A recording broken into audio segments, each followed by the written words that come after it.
আপনি তো মিথ্যাচার করছেন।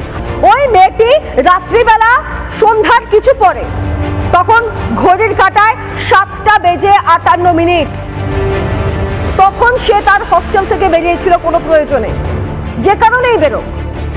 আপনি বললেন রাত 12:30টায় বেরিয়েছিল। এই মিথ্যাচার কেন করলেন এই মিথ্যাচার?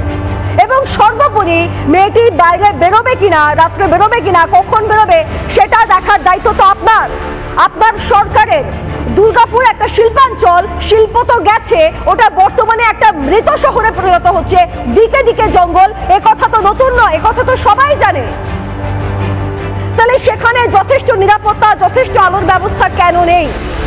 কেন সেটা দুষ্কৃতীদের আর ধর্ষকদের স্বর্গরাজ্য হয়ে উঠছে? এটা দেখার দায়িত্ব কার? কামদুনি তো দুপুরবেলা হয়েছিল, মেয়েটা সম্ভবত কলেজ থেকে ফিরছিল। তাহলে সেই মেয়েটির সঙ্গে কেন এরকম হয়েছিল? যার বিচার আজ অব্দি সেই মেয়েটি পায়নি, সেই মেয়েটির পরিবার পায়নি। কেন? আছে উত্তর?